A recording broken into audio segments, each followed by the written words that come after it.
last respiratory failure lecture that I did 3 months ago, I think, where we talked specifically more about ventilator settings. This one we're going to talk more about just general respiratory diseases that we run into in the ICU and kind of just how they characterize themselves.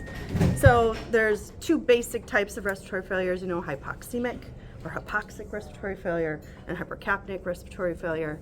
Hypoxic respiratory failure we're pretty familiar with this. This is low oxygen levels related to severe pneumonia, pulmonary edema, disorders that affect oxygen exchange at the alveolar level, right? Which are that's pretty common that we see hypoxic respiratory failure. Hypercapnic respiratory failure is elevated carbon dioxide. So at the gas exchange level in the alveoli, the carbon dioxide isn't released.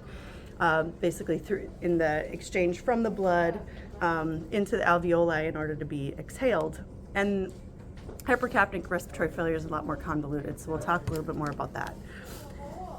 There's a slide here just about like this great definition that I love for hypoxic respiratory failure that just kind of encompasses all of the things. The alveolar filling is one, atelectasis, obstruction of distal airways from mucus, and hypoxemia causes the capillaries at the alveolar level to vasoconstrict, which makes any pathophysiology affecting the lung, like it compounds the hypoxemia occurring because of the pathophysiology. What happened here? So hypercapnic respiratory failure is far more interesting, I think. But anyway, I kind of categorized it here. There's obstructive lung disease for hypercapnic respiratory failure. We'll talk about COPD. Restrictive lung diseases, that means that the lungs just can't inhale fully because of some restrictive process. Either lung stiffening, interstitial lung disease, neuromuscular disease, which we've seen recently in the form of ALS and muscular dystrophy, multiple sclerosis, and Guillain-Barré syndrome. All of these things affect the intercostal muscles and the diaphragm. Obesity, hypoventilation, which we see a lot of, right? So people have a restrictive component there because their lungs can't, or their chest, their thorax can't expand because of the weight on the chest. Scoliosis, sarcoid. Then there's central respiratory failure, which we see a lot of, especially on 5, because of the neurological injuries there that impact the central respiratory drive. And then there's upper airway, so more of structural things, so upper airway edema, vocal cord paralysis, other things that can contribute to hypercarbia related to the thorax itself. So all of these lead to inadequate alveolar ventilation, which leads to carbon dioxide increasing in the blood. COPD is one of my favorites. COPD is characterized by two things. There's narrowing of the airways in the form of bronchospasm, which leads to outflow obstruction, so the air can't get out of the lung. And then at the same time, there's inflammation of the airway, which causes this increase of sticky mucus to line those airways. And so when we get bad COPDers or people with COPD flares, they have chronic obstruction in the form of some chronic bronchospasm and this chronic mucus that's always lining their airways and impacting especially the distal airways where the mucus gets lodged and they become both hypoxic and hypercarbic chronically. What we talk about in COPD is this air trapping phenomenon. And we talk about it a lot when it relates to ventilating patients with COPD. COPD is, you get these kind of dilated distal airways, and that causes eventual hyperinflation, and essentially every inhalation that you take, you can't fully exhale. So this compounds on itself. When your body is dependent on its own negative pressure ventilation, you still have air trapping. We see this in the pink puffer thing, right? This hyperinflated lungs. That's air trapping. That's essentially the people can't get out their entire vital capacity out in an exhalation. Where it really becomes dangerous is when we place people on ventilators. Because if we don't adjust on that inhalation time and allow people to fully exhale like a COPDer wants to physiologically, we can cause this auto PEEP where we're delivering a breath, They're trying to exhale it. They don't have all the opportunity to fully exhale because they have these little bronchospastic airways that have mucus lined, and it just takes them longer to fully get that air out that is obstructed. And so if the ventilator delivers another breath before they've exhaled, you have just taken a tidal volume to inhale, exhale, and before they've fully exhaled, you've added another volume. And so essentially our ventilator continues to target that tidal volume of 450. Meanwhile, this person is not fully exhaling, and so they are building actually this auto PEEP, this additional lung volume that's in the alveolar space that they can't exhale. And we see it characterized by lots of shortness of breath. I don't know if you guys remember.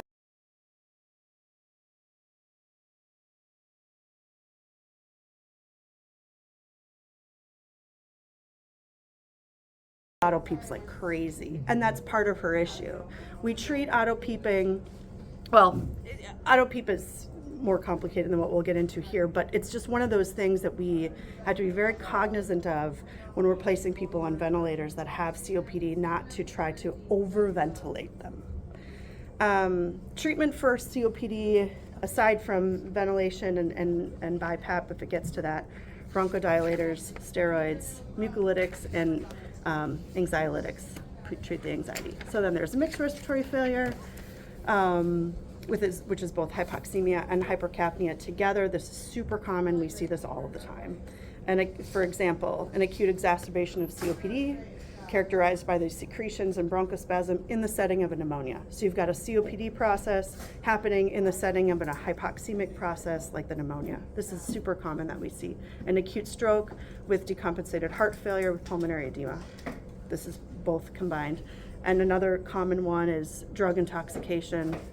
So you've got a central nervous system depressing drugs, which decreases the respiratory drive, causes some hypercapnia, and then they aspirate it on top of it. Right, these are common scenarios. So this is kind of a segue into just talking more about acid-base balance, because we're talking about carbon dioxide retention. And I want to just give us a chance to kind of review some basics like ABGs and how they relate to like lung physiology. So first, when you're reviewing your ABG, your first goal is to look and see if this is acidic or basic. Is it an acidemic process or an alkalemic process that's happening? If it's a metabolic process related to bicarb, or is it a respiratory process related to carbon dioxide? And then if it's a respiratory process, we can determine just by the ABG some degree of chronicity. How long has this person had this problem? And vice versa. So I gave you just a kind of a reference value there for normal ABGs. We're going to go through a few case studies if we have time, and sorry if I whip through them quickly, but I want you guys to get to work too. 74-year-old with a past medical history of hypertension, AFib, and frequent TIAs is admitted for ongoing evaluation for treatment for community-acquired pneumonia. She's admitted 12 hours ago from the ED. She just arrived on your unit. There's her vital signs. So heart rate 105, blood pressure is 110/68. She's breathing 22 breaths a minute. She's febrile. Her SpO2 is 87% on 6 liters. It has an exam there, bilateral bronchi, no accessory muscle use, so she's not in distress. And there's her gas. pH 7.47, PCO2 31, PO2 54, bicarb 22. So first of all, is she acidemic or alkalemic? She's alkalemic. Is she alkalemic for a metabolic reason or a respiratory reason? A respiratory reason, because we know the PCO2 is the one that is high or low? Low. She is hyperventilating maybe slightly, right, in the setting of her illness. Is her bicarb high or low? Low end of normal, right? And her PaO2 is low. So our first intervention for this lady who's non-distressed but hypoxic, febrile, and a little tachy, our first intervention would be treat the hypoxemia, right? Our first intervention would be, well, she's got respiratory alkalosis, we said that. Her low PCO2 suggests a respiratory process. The low end of normal bicarb suggests an attempt toward compensation, but is she fully compensated? No. So we increase the supplemental oxygen. In this setting, she's already on 6 liters. You can increase, but I would talk to RT right about adding high flow. And then if she decompensates, we proceed. Case 2, a 21-year-old male went to a party last night, didn't wake up this morning. There was alcohol and drugs available. EMS was called. They applied some supplemental oxygen on a non-rebreather, placed an IV, brought the guy to the ED. These are his vital signs. Heart rate 102, blood pressure 92/60. His respiratory rate is 10. Core body temperature is 36.7 Celsius, which is normal, right? And SpO2 94% on his non-rebreather.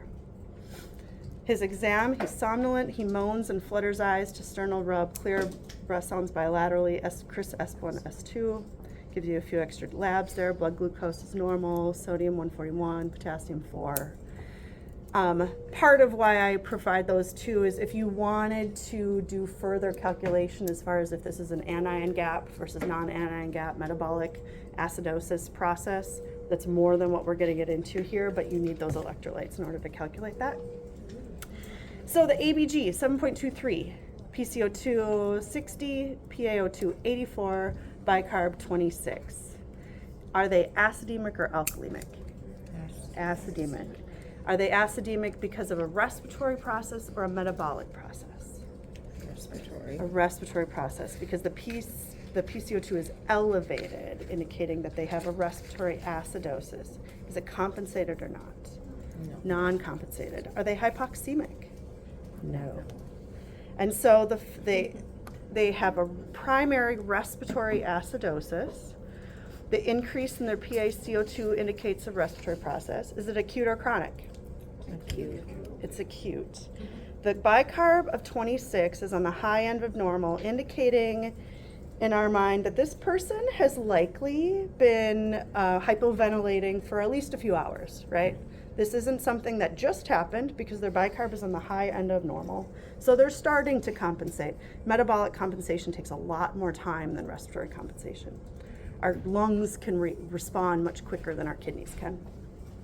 So your first intervention, you give Narcan, and can this person protect their airway with a respiratory rate of 10, somnolent, moans to sternal rub?